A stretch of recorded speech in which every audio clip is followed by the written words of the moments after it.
Welcome to the Holy Bible Study with Shelby. Today, Exodus chapter 14. Make sure you have your King James Version Bible out. Men, have the family at the table. Pen, paper, and patience. Please ask you to hit the like and subscribe button if you find any truth in this lesson. So, Exodus chapter 14. So, with that said, let's get started. Chapter 14. And the Lord spake unto Moses, saying, Speak unto the children of Israel, that they turn and encamp before Pi-hahiroth, between Migdol and the sea, over against Baal-zephon. Before it shall ye encamp by the sea. For Pharaoh will say of the children of Israel, They are entangled in the land, the wilderness hath shut them in. So, on 3 here, verse 3, for Pharaoh will say of the children of Israel, they are entangled in the land, the wilderness, and has shut them in. He basically say they're trapped.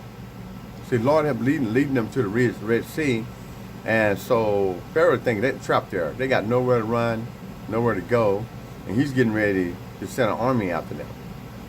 And he thinks they don't have nowhere to go. Okay? But he forgot the Lord there is with them. Okay? Let's continue. I will harden Pharaoh's heart, that he shall follow after them. And I will be honored upon Pharaoh, and upon all his host, that the Egyptians may know that I am the Lord. And they did so. And it was told the king of Egypt that the people fled, and the heart of Pharaoh and of his servants was turned against the people. And they said, Why have we done this, that we have let Israel go from serving us? And he made ready his chariot, and took his people with him. And he... Now, notice, the Lord still made Pharaoh's heart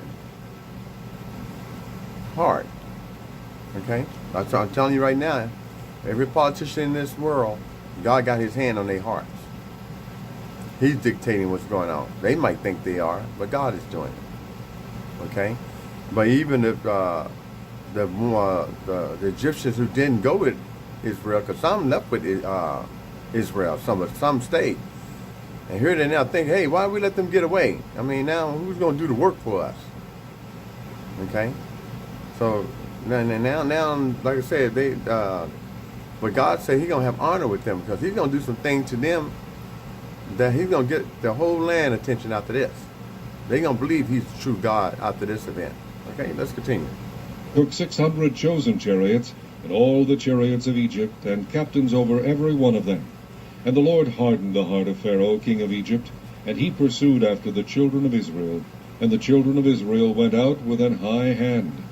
But the Egyptians pursued after them, all the horses and chariots of Pharaoh, and his horsemen, and his army, and overtook them, encamping by the sea, beside Pi-hahiroth, before Baal-zephon. And when Pharaoh drew nigh, the children of Israel lifted up their eyes, and behold, the Egyptians marched after them, and they were sore afraid. And the children of Israel cried out unto the Lord.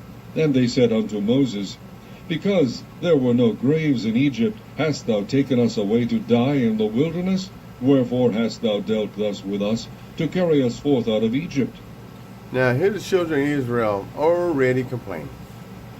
No faith at all. They've already seen everything that God done to take 10 plagues.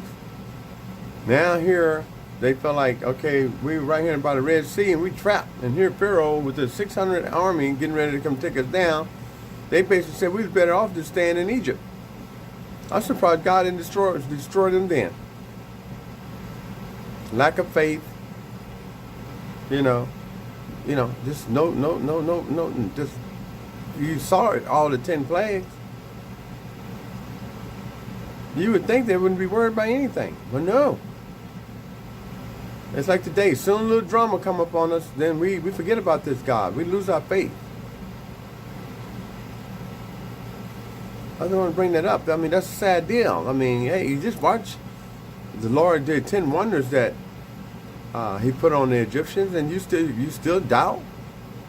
Now you wish you would have stayed in the land where you've been mistreated.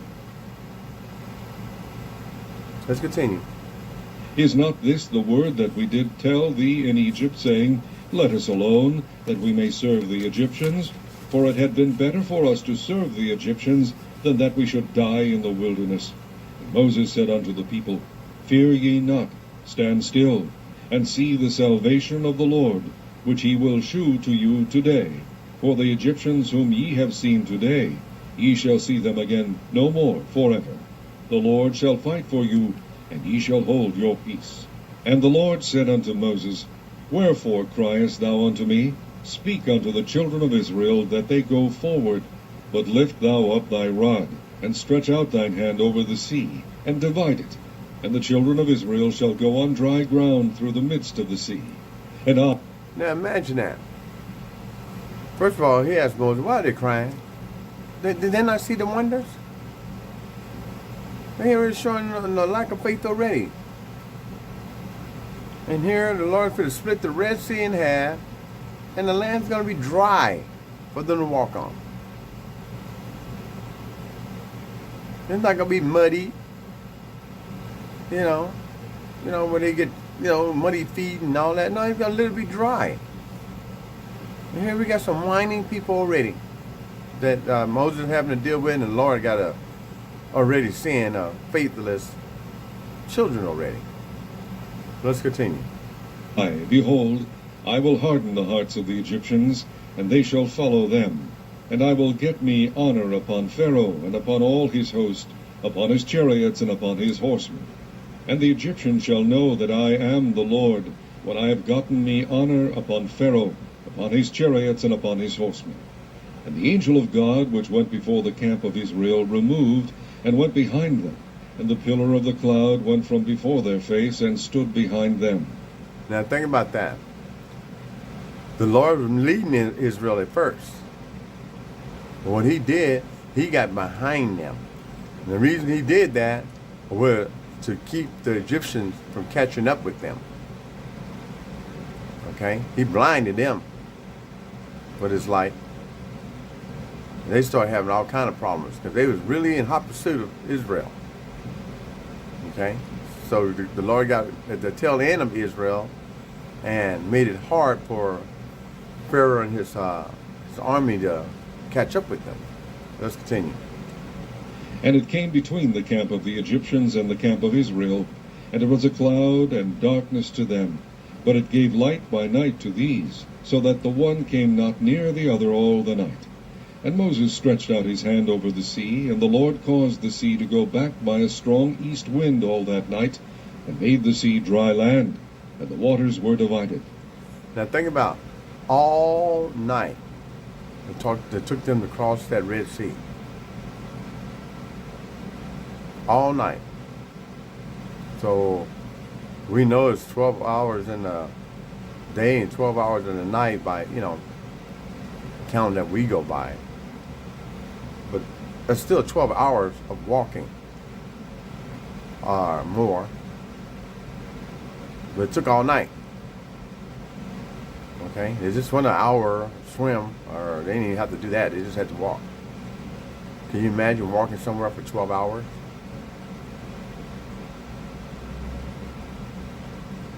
Let's continue. And the children of Israel went into the midst of the sea upon the dry ground, and the waters were a wall unto them on their right hand and on their left. And the Egyptians pursued, and went in after them to the midst of the sea, even all Pharaoh's horses, his chariots, and his horsemen. And it came to pass that in the morning watch the Lord looked unto the host of the Egyptians through the pillar of fire and of the cloud, and troubled the host of the Egyptians, and took off their chariot wheels, that they drave them heavily, so that... That means that the wheels got stuck in the mud to them. The horses, was, trampling in mud, so they couldn't move fast enough to catch up with Israel. The Egyptians said, Let us flee from the face of Israel, for the Lord fighteth for them against the Egyptians. And the Lord said unto Moses, Stretch out thine hand over the sea, that the waters may come again upon the Egyptians, upon their chariots, and upon their horsemen. And Moses stretched forth his hand over the sea, and the sea returned to his strength when the morning appeared. And the Egyptians fled against it, and the Lord overthrew the Egyptians in the midst of the sea. And the waters returned, and covered the chariots and the horsemen, and all the host of Pharaoh that came into the sea after them. There remained not so much as one of them. Now think about that. He has 600 chariots, chariots and horsemen and all that, right there in the middle. And by the time they realize, wait a minute, we better get out of here because their God's getting ready. We need to get out of here. Too late. Okay. And then when Moses stretched out and that water came back together and destroyed them, drowned them. Now you notice it said the host of Pharaoh, so it don't mention that Pharaoh was in that. He probably stood on the seaside and saw it happen, which he did, but he didn't. He wasn't in the middle of it. He said the host of them. I mean, the people he sent in there, they all drowned, all 600 of them. Okay. But the children of Israel walked upon dry land in the midst of the sea, and the waters were a wall unto them on their right hand and on their left. Thus the Lord saved Israel that day out of the hand of the Egyptians, and Israel saw the Egyptians dead upon the seashore. And Israel saw that great work which the Lord did upon the Egyptians, and the people feared the Lord, and believed the Lord and his servant Moses. Well, when you read that last part, you would think they would have known that. When they start whining and wishing they were back in Egypt after the 10 plagues he put. But then it took this great wonder, because you got to only, we can't even wrap that around our mind what that must have looked like. For the sea to be split in half, and you got towers of water on the left hand, right hand side. You're walking on dry land.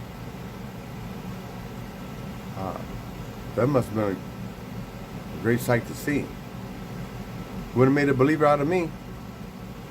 But anyway, Exodus chapter 14. Looking forward to doing 15. Let me see if there's anything else in there. No. So with that said, hit that like and subscribe button.